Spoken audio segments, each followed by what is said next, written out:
Hi, everybody. Hello again. And I am again with Dr. V. Hi, Hey, for the second time today. yay. And She's always everything's interesting. working. Yay.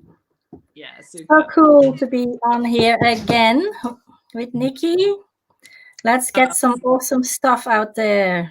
Absolutely. We're going to be talking about auras, and that's something that Dr. V knows quite a lot about. So we've just been having a chat beforehand, and it's very interesting. So I'm looking forward to you all hearing all what she's got to say about it. Okay, so let's begin with Dr. V. What is an aura? Okay, so when people see auras, it's usually the emotional body, which is like an energy layer around a person's body, and it changes depending on their mood. There's actually seven subtle energy bodies that we all have. And but when we speak of the aura, we usually speak about the emotional body, which is the second layer. If you want, I can go through the layers. Um, if you want. Yes, well, I mean, let's talk just about auras if we can, just right Okay. now, and then we'll All go right. through the bodies. Yeah, that would be Yeah. super. Yeah, because they're interesting too. Yeah. So my experience with auras is twofold. First of all, I've often had an aura photo taken, and then some experienced person told me what they were seeing. So unfortunately, I threw my aura photos away just last week because I am clutter clearing. But otherwise, I could have given you some examples. So basically, you sit in a special camera. It's called a Curlin camera. You can also have photos of your hands taken, and it takes a photo of the energy field, and then you see little holes in your meridians. Like I have had this done 15 years ago, and the professional who was looking at the photos told me, you will get a problem with your blood circulation, you have asthma, and all of these things were visible just in the visual, just in the energy field around my fingers, because all our meridians come in our hands and in our feet. So they have specific spots where you can actually see little black holes in the bluish field that was around my hand. So the other photos that I've seen, yeah, so the mood can change a lot. So what I've seen is, for instance, people who think a lot have a very yellow aura around their head. People who are very spiritual is more blue and purple and white. And then people are like very loving and have an open heart. It's very pink in the heart area.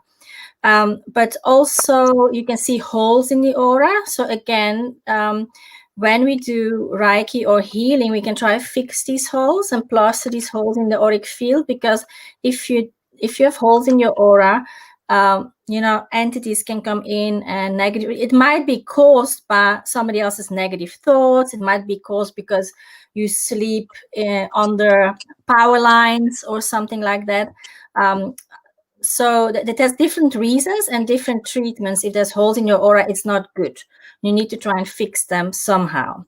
And also when the second way that I experience auras is that I've learned in Reiki and with the angel healing to sense people's energy field with my hands more than seeing. That's just my thing. I'm very sensitive with my hands, and I can feel like, ooh, black stagnant energy around the heart, for instance. And then I ask this person, wow, there's like black dark energy here. And then the person says, yes, I just lost my husband, which I didn't know. So there was a lot of sadness there. So you can sense that. And that's why sometimes when we're in company of people who are depressed or angry or have negative emotions, we can leave that space feeling very down and drained also. So because when you sit close to other people, I believe we're all connected, but the closer we are, you can actually pick up emotions from other people and go home angry, not knowing why. And then the trick is to ask yourself, where is this anger coming from? And just let it be, because is this anger me, or did I just pick it up from somebody else? And often it is from somebody else. And then you have to say like, okay, this is not me, send it back where it comes from, with lots of love and light. So, and that's when we do the cord cutting also. because you pick up other people's thoughts about you like that. I mean, like when you do the healing and you feel cords, you feel daggers from other people who are saying something bad about you or thinking bad thoughts about you. So that's all visible in the auric fields when you're very sensitive. And I mean, I'm sure there's lots of healers here listening who are working with that. Anybody who does hands-on healing will know that. Or anybody who does any form of spiritual healing, they will know that. So, yeah, so that's my two versions. Yeah, a lot of people actually don't know that, though, do they? I think that they do the healing, Reiki healing. They can't actually feel or see anything, you know, in people's auras and stuff. Is that what you're? Obviously you can see and things like that, but don't you come across that? I think that's one of the things that people need to be careful about when you are asking for a healer. You know, how, you know, in depth can that healer go? You know what I mean? No? Well, maybe I was just lucky to always be properly trained, because everybody I trained with could definitely do this. I would trust them, but yeah, there's no police you out probably there had good training. Yeah, absolutely. Who is good or not. So I guess you need to trust your instincts about that, and you can ask your angels to send you to the right healer for you. Yes, absolutely. Actually, it's really good you brought this up, but because before I did all the training myself about 25 years ago, when I was down very low in severe burnout, I went to a healer. Actually, my psychologist referred me to an energy healer. And as I was lying on the table, some entity entered me from that table, from that room that was left behind by the previous patient. So you have to be very careful. And it took me a long time to get rid of that one.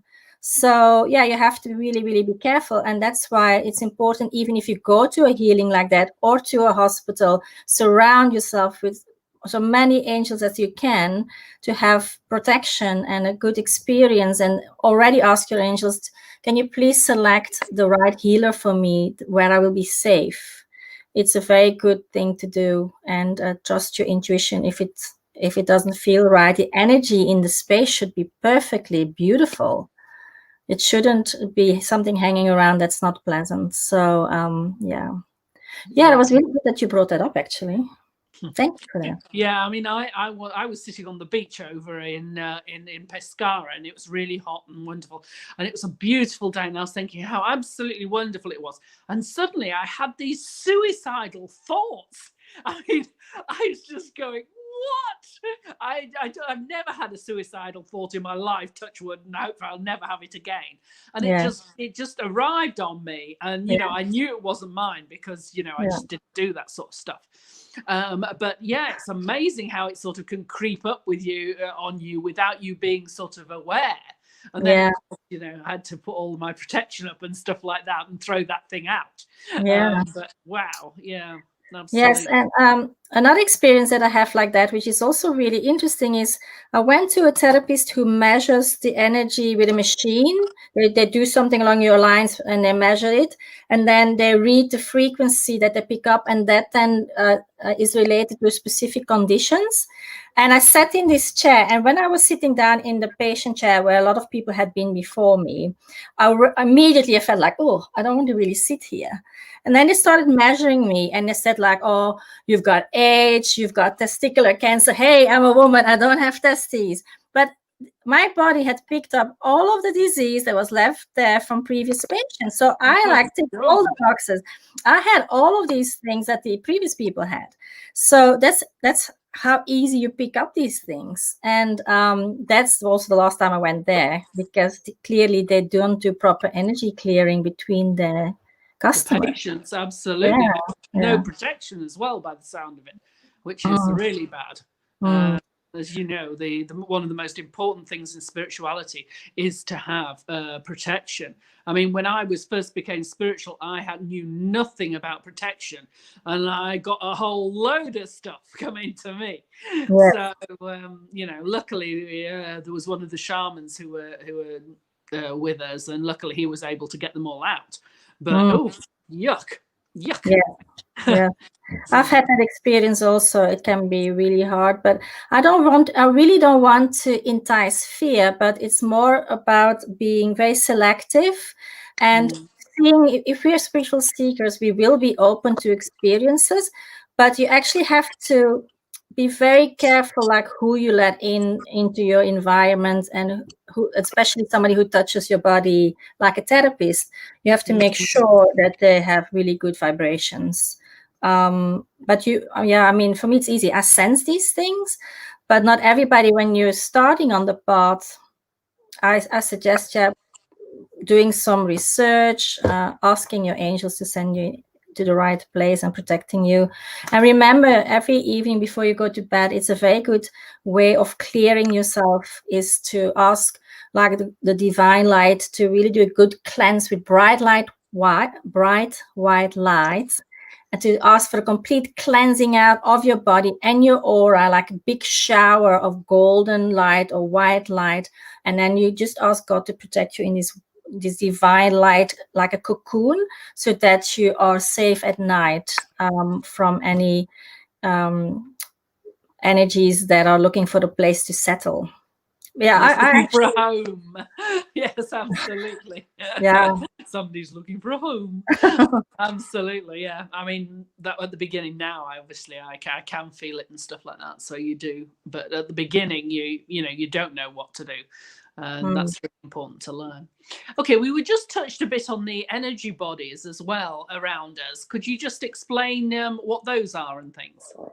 Yeah, so the first layer that you can pick up as like bluish is called the etheric body, and that really is the energetic blueprint of our body. It holds the same information but as our body, but then in an energetic version.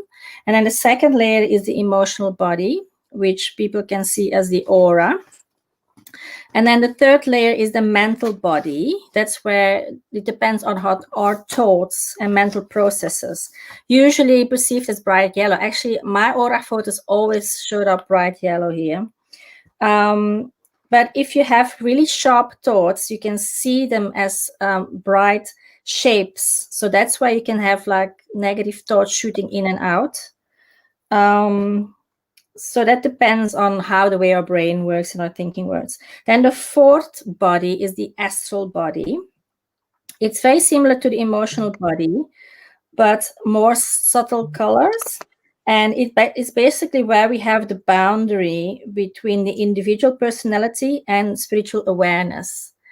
So I guess that's why we also talk about astral traveling, is when we kind of leave our individual body behind and step into the version of us which has no boundaries, and that's how we travel everywhere. So the astral body is also concerned with relationships and humanity. I have seen it and sensed it in people, like when there was like sexual energy, a very, very strong red energy. But anger can also do that. If they're anger in the head, they will have a red aura also.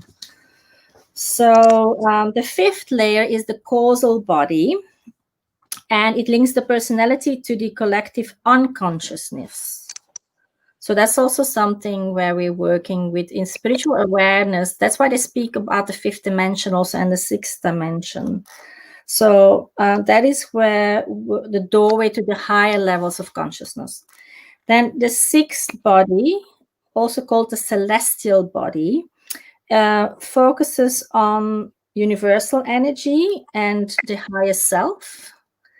And then the spiritual body, the seventh body, and there it has access to all universal energies, but you still remain an individual in it. So actually, if you want to talk about that, I mean, Diane Cooper has written books about it. She speaks a lot about the higher bodies and the higher levels of being, like the fifth dimension and things like that. I did several of her courses also, and she started with angels, and now she's talking a lot about dragons. So yeah, Yeah, She's like, Monica's into dragons. Yeah. yeah. I saw her live in London maybe 1 year ago. She was really good. She did a whole day on the topic. Very interesting. But that is like, whoa. When I was there, she spoke to us, or we did a meditation where we saw our own dragons. Yeah, but it's not something that I'm aware of every day in my life. But I did it while I was there, so it was pretty cool. Can we just go back to the astral body? Yeah. Because a lot of people that I've been talking to are all talking about the, astral traveling. In fact, I had an experience of it a couple of nights ago when we did this meditation, and off we trotted. So can you explain what is actually happening then when you go astral traveling?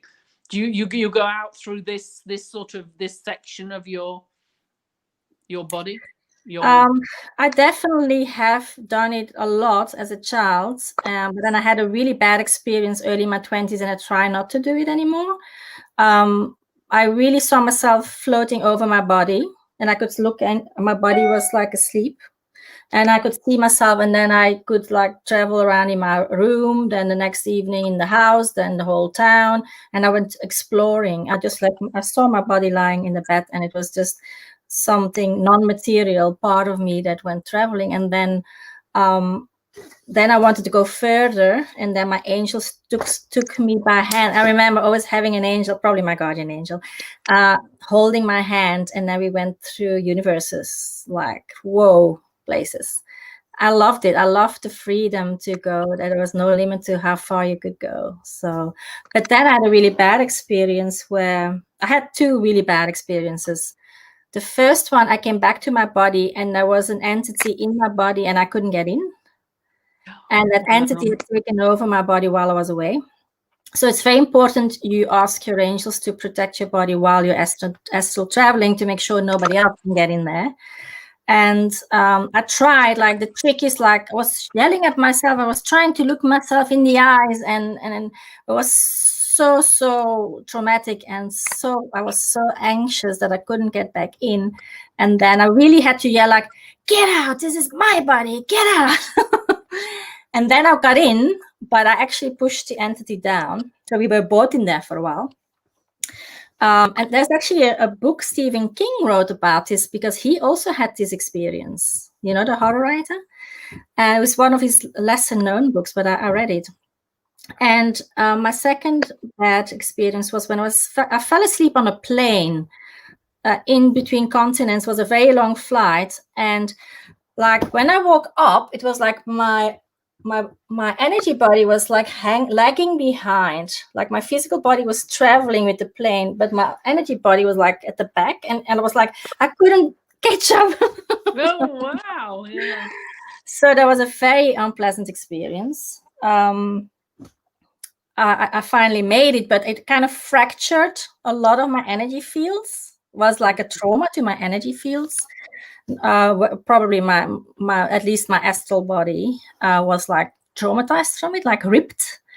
So I'm not particularly looking for that experience, because I had the same experience as you, the first one, when I was in a course, and she was taking us on a journey. Okay. And suddenly she started talking about, she wasn't talking about this, but this is what was coming into me. And she was saying, grimy, horrible place with all this sort of stuff. And, I was thinking, half of me was thinking, is she really talking about this? Anyway, basically, I went out of my body. I went out looking for one of my spirit guides, actually. And I went out and I got closed. I got closed off. So I couldn't get back in. The entity was in. And so I came back I was locked out with my spirit guide, who was, how do you call it? An extraterrestrial spirit guide. And I finally got back in, and it was a nightmare. It was a nightmare to get that thing out. It was horrendous. and exactly the same experience as you, exactly, except I brought this sort of spirit guide back with me, and she helped. So that was quite cool. But yeah, it's amazing, these things, that people have the same experiences. You think you're going crazy, because you think, how can I be making up all of this stuff? And then you hear somebody having exactly the same experience as you, and you think, oh my God, maybe, obviously we know we're not crazy, but one could definitely think with some of the stuff that goes on. I mean, I was another time I was actually driving, and I suddenly literally left my body, and I was out in another universe. I mean, I could see the planets zooming by and stuff. And I was thinking, my God, you're absolutely, get back in your body sort of thing, because I was driving. Anyway, it's amazing these things that happen. And, if you're not, you can't even, if you explain them to somebody, they just won't believe you. You know what I mean? Yeah. So, if they're not spiritual, obviously. And there's people who are looking for these experiences, and they think they need drugs and stuff like that, but you don't. Oh God, no. No, you just say, would you like, I'd like to do this. I don't say anything. They just take me whenever they feel like doing something with me, and off I go on these amazing adventures. It's just, it's phenomenal, which sounds exactly like what you've done. Yeah. So maybe we should ask for people who are watching this to post below who's had an astral experience, good or bad, and they can leave a comment underneath. Yes, because I think there's the heaps of people who've had these experiences, actually. Yeah, I mean, on Wednesdays, we're now going to be doing the spiritual experiences. In fact, I'm going to highlight this talk that we're doing. And I think Thursday's angels, that's you with all about angels, so that'll be exciting. So we've basically got each day now we're going to have a topic. So it's going to start on the 1st of December, which is Wednesday, and that's going to start with experiences. And definitely, I mean, astral traveling is definitely a sort of major experience, and quite exciting and things like that. But it hasn't put me off yet. I mean, I remember once, do you follow Sadhguru at all? Not sure. He's an Indian yogi. He's an Indian yogi. But I was, not meditating. I was sort of in a sort of trance-like thing. Anyway, off I went. Well, actually, this isn't so much astral traveling. This is, what is it? Is it remote viewing? Is that what it's called? Yeah. So I trot off to India into this brown, round cave. And I'm thinking, oh my God, because brown is not a good color, and it's round. And I was thinking, what's brown and round? Anyway, so I come back, and I'm busy speaking to Michael, one of my spiritual friends. And I said, oh my God, I went to this brown round place. I don't know what it is. He says, oh, I've never heard of it and whatever. Anyway, Sadhguru, in their ashram, they have this brown round place with this thing called a dhyana linga, which is a very spiritual sort of linga place where you go, and it's brown and it's round. So that was really cool. I love that. So it's really exciting, these things. I just absolutely love it, and I loved speaking and seeing about other people's experiences. Have you got any more experiences you'd like to share with us about it? No, not straight away. No, not at the top of my head. No, those were the main ones that put me off. Absolutely. Well, remember, protection, everybody. Yeah. Anyway, okay. Well, this is really exciting. Any last words? No, I would love to hear about your angel stories when we do Angel Thursday, because I know there's a lot of people who have angel experiences. So I would love to see everybody show up there on Thursday so we can share our experiences. Superb. Okay, fabulous. Well, thank you once again. Absolutely wonderful.